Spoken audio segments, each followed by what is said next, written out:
Hey, Trond here. We're here at Arms and Armor, which is the Oakeshott Institute, where they have all the swords. And I have Roland walking in ahead of me, and we're going to go in and examine all the cool artifacts that they have. Up ahead of me is Arthur von Eschen of Ausfolk Viking Martial Arts. So Arthur, this is actually the Craig's company here, right?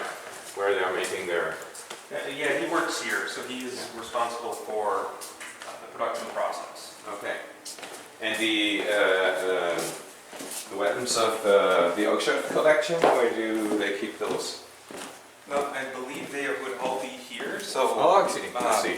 The way the two are kind of affiliated is, you know, Oakeshott is the organization that collects the authentic weapons, so these are the actual Viking Age weapons, and then Arms and Armor is really the reproduction arm. Okay. That's pretty cool to have that reference. So they reproduce the same weapons then? Oh yeah, that's super nice to have that here. So they have the actual weapons they're reproducing. Now that is Greetings. perfect. Doing well. How are you guys? Pretty good. In there. Hey, we want to film the visit. Grand film everywhere he goes. Yes. That's cool. If I can. Now this is Roland almost does too, though. Yeah. I started filming don't for quite Roland have- because he's going to have my footage as well. And cool. Welcome to Arms and Armor. Cool. Yeah, wonderful. Oh, now I see where you got your javelins from. See your breastplate? Oh, the javelins are nice. So those are actual Viking Age javelins, correct? And when I actually wanted to, when I came here to pick up like my first batch of stuff, I think. Beautiful shop. You want to I think it was show the people first the batch, candy whatever. shop. That's when I Oh, the picked candy up one shop, of the Dane yes. axes, and I was like, oh, Yeah, let's go over and look at this. That's the danger of coming here, is when you touch things and you want them. Yeah. Beautiful swords. They I trade really all like these those. paper stuff. Oh, it's crack dealer, the guy. hey, it's right. It's Strand and Roland. He'll give us a gift.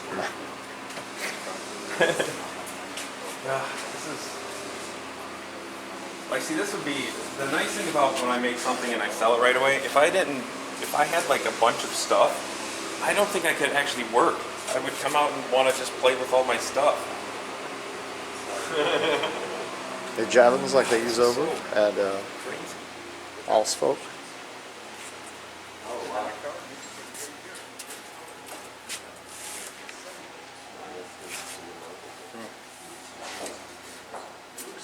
Some Hey, Craig, beautiful knives. I'm and just curious, how are you daggers. guys doing this kind of work here? There's different ways you could do it. On a production piece like that, the way we do that is we cast the piece with that detail in it. And then after we have polished it up and gotten the black oxide finish on it, we go back and polish the black oxide off the cast part that's got Oh, the yeah, detail yeah, I on see. it. That's In cool. particular cases where people are paying for the piece done a little more historically, then that would be like a silver cap, Yeah, that's like what I do. and then you just punch the detail in the cap. Right. and- But that's where I Here the We have some nice poleaxes. What do you? the assembly parts. Oh, they have all the pieces. Yeah, like look at all this. The cross guards or the quillian. So this is something you see on a lot of original cross guards as well. Like you would have these prefab openings for the blade. 30 years all. So when it's mounted onto the tang, oftentimes these openings here, the shallow ones, which rests on the shoulders of the blade, they're oftentimes much larger than the actual blade is. Steel still, right? Now, these are actually these will be pretty snug fit, but still you will be able to tell that they exist because they will be bigger than the actual blade, wider than the actual blade. So that's This particular piece came out of a tomb, and Beautiful so fit. this is it's probably this is something like you would expect to see in a at the medieval cutlery. because the Well, maybe safe for the egg cart. The egg cartons, but it makes a great container for them. Yeah. Then they have to mass produce the pieces. So the original thing, so. nice poem. And so we do it that way. But it can be, when as you go into the later period. We have where you axes, the wire grips hex on heads, swords, spears. like the rapiers especially, you'll get into Isn't that like the Viking spearhead that we used on the twisting mail? of the wire. Yeah, absolutely. And it's all about doing And with that taper, I can see why they would or use a taper getting a like that wire on a twist or spear a to three-wire get through that type twist. of armor. And if you a see lot the them thickness will, of it, like, that allows it to turn actually back, punch twist through. it, Or if it was and really then thin, see it probably wouldn't have the stuff same pop out abilities, and or it things might like bend that. on you. That's cool. See, And here's for a the long time you're looking at prefab Virgil's dagger do sheath. that, right? Very nice. Aging through in 1880s. Roundel dagger. Ooh, that's a rondel. Now let's see the actual shape of the blade, because people always argue about the shape of the blade. It's a triangular shape in the idea that it's like a back blade, but it's very, very broad. That's what gives it the strength. Something that everybody knew for like 400 years. Yeah, it would have been basic knowledge. You can of, see how that could punch through forever, fine mail under you know, the because we all armpits and do so it on. today or attempt to do it in a It's almost the same consistent way. taper as the spearhead, All the very tip, twists and the knots around acuteness. grips and Yeah, things like yeah. that, That's all sailing knots. Or what became sailing Oh, knots. it's a bullock. So if you look It's a at, bullock stagger. like, Those were very common as well. With tall ships were rigged. additional Like blades. you have the banisters, Additional right, eating on the knife. rails and everything. None of those were. And these were worn as not only a dagger that could kill a man, but also as a in German we call this a Pfriem. I don't know the English expression, so it's like a precursor of a fork. So you have your to stab stuff with a skewer. yeah, so skewer, yeah, stab, meat okay, with. all right, and so you have your cutlery with you in this. That's a in the beautiful scabbard. bullock stagger. Yeah, absolutely. Right out of. That almost looks like one that'd be from the Tudor period.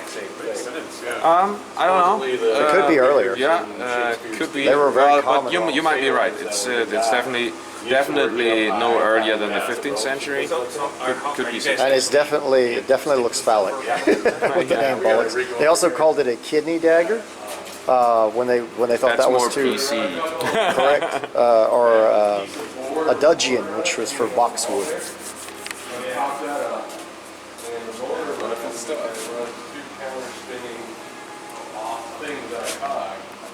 I would move back here. We know how Roland is with his sharps.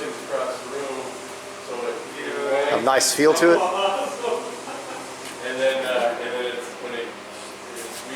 How do you feel about it? I can feel the edge. You can definitely feel it's pointed at my face. Probably made some of the people uneasier that are watching this. Who knows? Very cool. Wonderful stuff. This is really cool. And we're going to actually see some of the artifacts as well, right? The, Yeah. Beautiful sword here.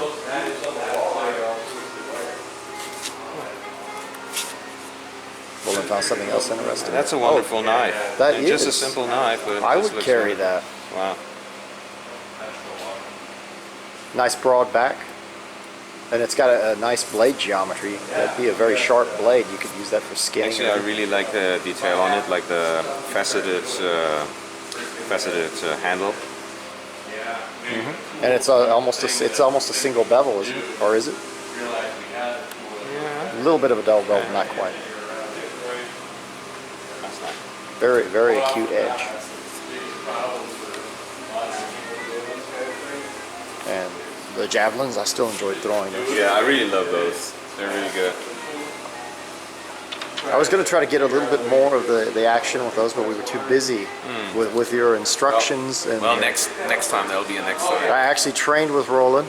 Of course, immediately when I had the opportunity to be part of his class, I jumped right in. Yeah, that was great work, and I really enjoyed that you jumped in, and it was super.